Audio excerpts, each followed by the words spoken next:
ஒரு வழியே குழம்பு ஆயிட்டு. எல்லாம் வச்சாச்சு. குழம்பு ருசி சரியா இருக்கான்னு பார்த்தா வேலை முடியும். ஆனால் இந்த கரண்டி எங்கே வச்சோம்? பொருள்லாம் கொண்டு போய் உள்ளே வைக்க போனோம்ல, அப்போ கரண்டி உள்ளே வச்சுட்டோம் போல. என்னது இவ பேயை பார்த்து பயந்த மாதிரி இப்படி வர? என்னது இவ கரகடப்பு இருக்கு அப்படி வந்துட்டு இருக்கா? உள்ள சட்டிக்குள்ளே வச்சுடா போல. அடி உமா, கீழே பாருடி நெருப்பு. ஐயோ அம்மா, அடி என்னடி ஆச்சு உனக்கு? வர பாதையில நெருப்பு இருக்கிறது கூட கண்ணுக்கு தெரியல. குழம்பு கொதிச்சிட்டு இருக்கு, அது கூட தெரியாம நீ பாட்டுக்கு வர. ஐயக்கா, இந்த கிளவிய பாத்தீங்களாக்கா?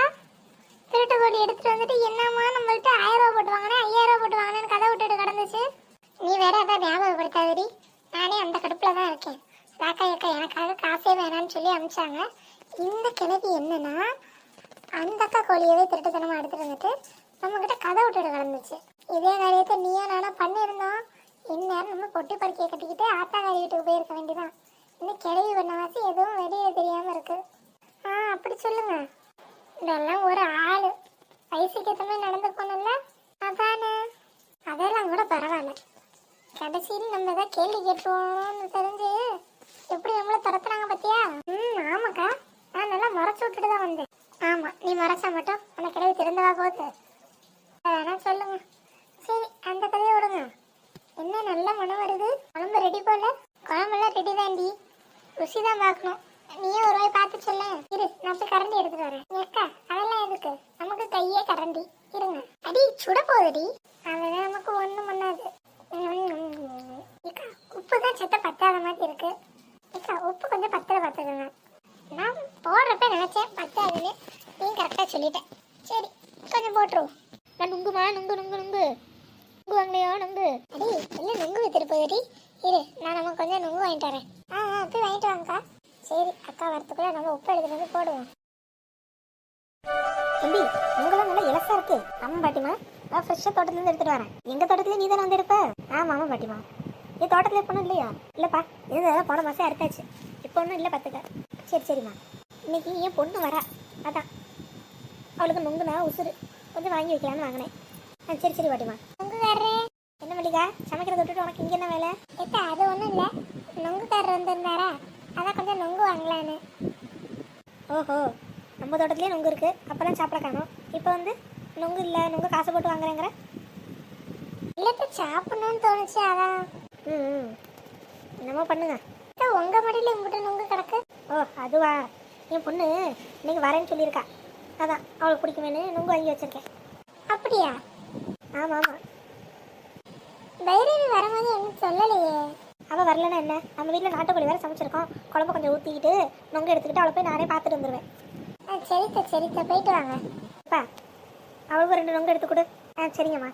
மொத்தமாக 80 ரூபான்னு சொல்லு, நானே கொடுத்துட்றேன். ஏமா, உங்களுக்கு ஒரு 20 நுங்கு கொடுத்துருக்கேன். நுங்கு ஒன்று 10 ரூபா, அப்புறம் இவங்களுக்கு ஒரு 4, அப்போ மொத்தம் 240 ரூபா வருமா? எனக்கு 2, உமாளுக்கு 2, மொத்தம் 4. என்னது, ஒரு நுங்கு 10 ரூபாவா?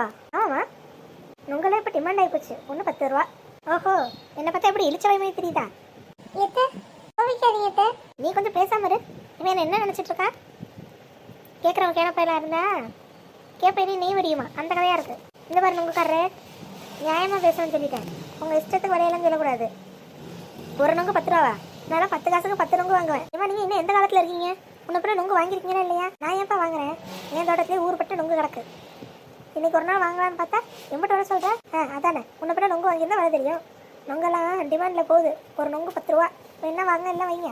அங்கே நிறைய பேர் கிடக்காங்க. நுங்கெல்லாம் அந்த விலை தான், 2 10 ரூபாய்க்கு விற்கும். ஒன்றும் பேசாதுன்னு சொன்னேன். உனக்கு எல்லாம் தெரியுமா?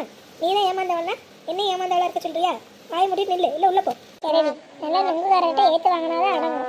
என்ன வயசான பாட்டி தானே ஏமாத்திடலான்னு பார்த்தியோ? சரியான ஏமாத்துக்காரனா இருப்ப போலையே. இல்லைன்னா ஏமாத்துறேன்னு அப்புறம் சொல்லிவிட்டேன். என்ன நினச்சிட்டு இருக்க? அப்புறம் ஒரு நுங்கு 10 ரூபா சொன்னா அப்புறம் நான் என்னன்னு சொல்றது? சே, சரியான நாட்டு நடப்ப தெரியாத கிடவிக்கிட்டு வந்து வியாபாரம் பண்ணிட்டேன். நீ உனக்கு நுங்கு வாங்க வேணாம், நுங்கு கொடுங்க, நான் வெளில வித்துக்கிறேன். அதெல்லாம் ஒன்றும் வேணாம். பிச்சை காசு 240 ரூபா.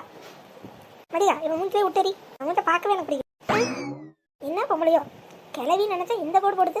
என்ன கோச்சுக்காதீங்கண்ணே, அவங்க ஏதோ கோவத்தில் பேசிட்டாங்க. வயசானவங்க தானே, விட்டுருங்க. உங்களுக்கு நடுவா தரேன். சீக்கிரம் கொடுமா, எனக்கு 4 இடத்துல வேலை இருக்கு. நீ என்ன எப்படி தான் இந்த கிளவியோட வீட்டில் ஒரே வீட்டில் வாழ்றியோ சொல்கிறேன். உனக்கெல்லாம் ஆஸ்கர் அவார்டு தான் தரணும். 5 நிமிஷம் என்னாலே சமாளிக்க முடியல. உன்னால எப்படி தான் சமாளிக்க முடியுதோ.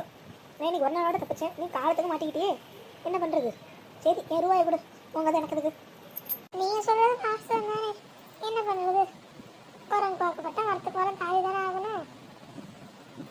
அப்படிதான் என் நிலமை. குழம்புல என்னோட இருக்கட்டும்.